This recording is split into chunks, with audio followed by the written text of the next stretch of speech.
Hello everybody, thank you so much for joining me. Today I'm working on this 16 by 12 inch canvas board which I've already prepared with some olive green acrylic paint. We're going to have some fun with some inks once again, and I will also be using some titanium white paint and also a couple of other colours as we go along. But first of all, what I'm going to do is use this white Posca pen just to make some very loose shapes, just to sort of suggest outlines for us to work against. It makes it feel less daunting when you've got a blank page in front of you, or a blank canvas in this case, and even if they disappear it doesn't matter, but it's almost like giving you permission to colour in, around and outside of the lines as well. So using the gold one as well, made a few more, and now I've let it completely dry. First thing I'm going to do is go in with pure clean tap water, a nice soft flat brush, and just add some water under these lines here. And we're just going to drop in, first of all, using a very fine liner brush, some Prussian blue acrylic ink. I love Prussian blue, it's one of my favourite colours. It gives a lot of depth. In fact, let's go in with the actual pipette. Unfortunately, my bottle is getting old and the lid isn't working the way it should, so sometimes I get a lot of ink, sometimes I don't get enough. It's a bit of hit and miss. There we go, plenty came out then, not to worry, we'll soften that out. Again, just with the water, just pulling it where we want to into that area and give it a spritz, and it's gone everywhere, and that's okay. I didn't quite want it over there, so while it's still very wet, it's very easy to lift out with a piece of kitchen towel. There we go, nobody would ever know. And instead of the large spray, I'll use the pen spray. It's a little bit easier to direct. So again, just giving that a lovely spritz of water, letting it move, and using this soft spatula just to push it on. What you will find, a lot of the time I work with these beautiful flowing acrylics on watercolour paper, thick watercolour paper. It works a lot differently on canvas. It moves differently.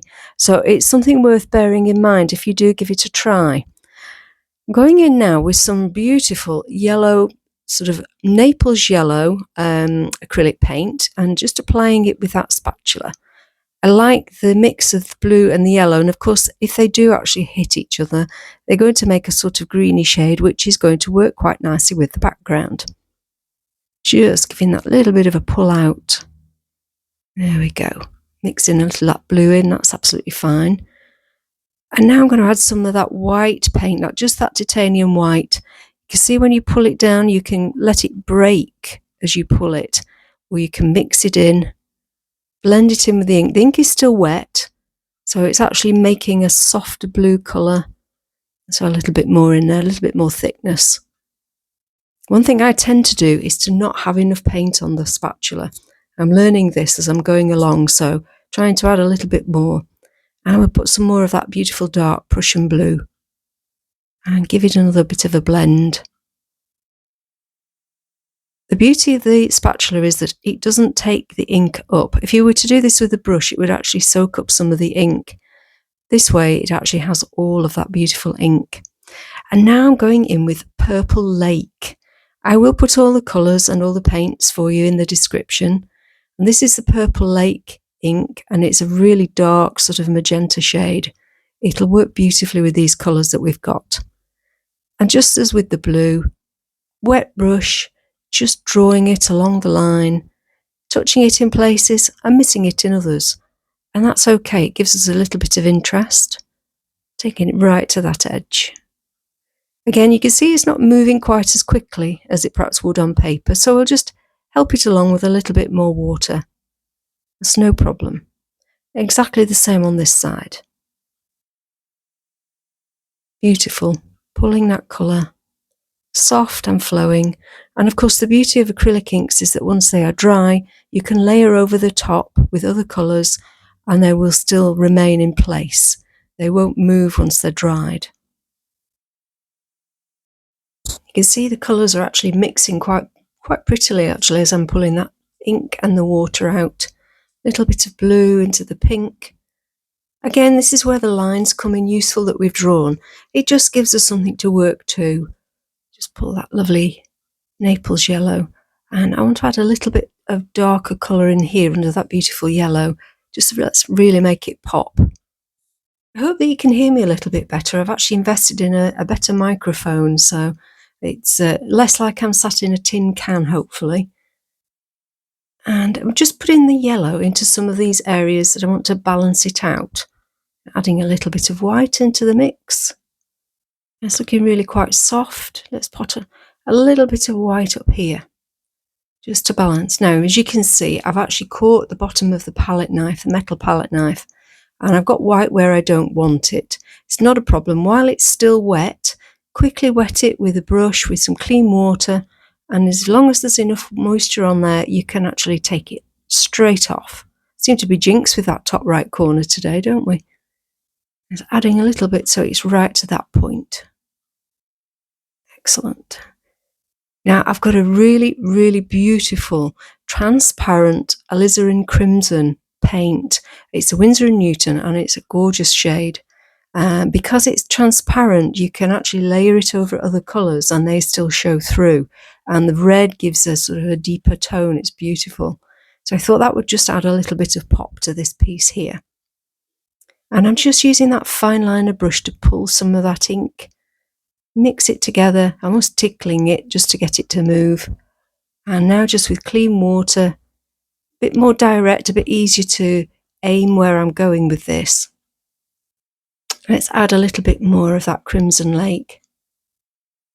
Beautiful, really rich colour. Yeah, it's blending very prettily. And now I'm going to add a little bit of that red, that alizarin crimson, just down under this blue. I have, as always, tested these colours beforehand on a piece of paper so that I know I'm happy with the colours when they mix together and blend. Excellent. We'll put some on that white as well, and you can see what a beautiful colour it is. It's a sort of a pinky red. It's a warm red. Just add some lovely interest there. Just blending that in with that yellow and the white. I'm going to go in now with the white ink. This is the Liquitex ink. I found it a little bit easier to use the pipettes in the Liquitex bottles for some reason. They're a little bit more rounded. The De La Rowney is a little bit squarer. And again, I'm just going to tickle that in, just mixing those colours together. And then just add a little bit more water. Sorry about having to look at my freckly arms. And then we're just pulling all that lovely white ink over the top of that green. It's a little bit more opaque, but it's okay. And those of you who know me know I love a little bit of the metallic, so I'm going in with the copper, pearlescent copper ink here. It's beautiful. So I'm just going to pull it along that line. It will add a little bit of warmth as well as a bit of sparkle.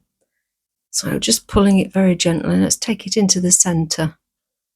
Yeah, it's just about right. Now I'm going to use this brush and just wet it a little. The pearlescents don't move as easily because obviously the pigments in them are a little heavier, but we'll just wet that area and I'm just going to brush it across this blue. Although it's not very visible, what will happen is it will give it a really lovely sparkle on top of that blue. It's going to look very effective. Just gently put that in there. Now I'm going to resolve that little bit of yellow there. It's got a little bit of a mark, so I'm going to put a little bit more of the Naples yellow, just using the smallest of my metal palette knives here. Much easier to get into the smaller spaces. And a little bit on that side as well, just to give it a little bit more solid shape. And let's pop some underneath here. So it looks as if the yellow's radiating from the centre behind all the rest that's sort of going on top of it. I'll mix a little bit more white in there as well. Just give it a little bit more warmth and a little bit more solid colour. And now I'm just going to go into a few places, add a little bit more white, just blend that in. And we'll have a little bit there as well. It's a question of balancing the colours that you've got. I'm going to add a little more depth here to the dark blue, just to give it a little bit more oomph, if we like. And again, just below this yellow. The blue and the yellow just stand out so amazingly well. just soften that down a tad. Now we can pull that around a little bit just to get it where we want it. Now I put a little bit there as well, so I'm going to pull some just with the corner of the flat brush and just move it out. And now adding a few more bits of yellow, again just with the very smallest palette knife, just a little bit here, a little bit there. It's all personal choice really.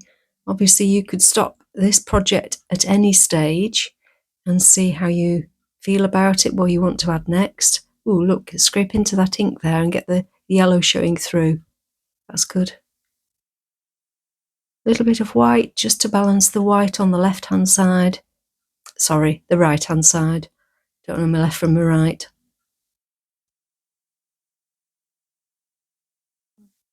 Lovely, grazing it across, and a little bit down here as well.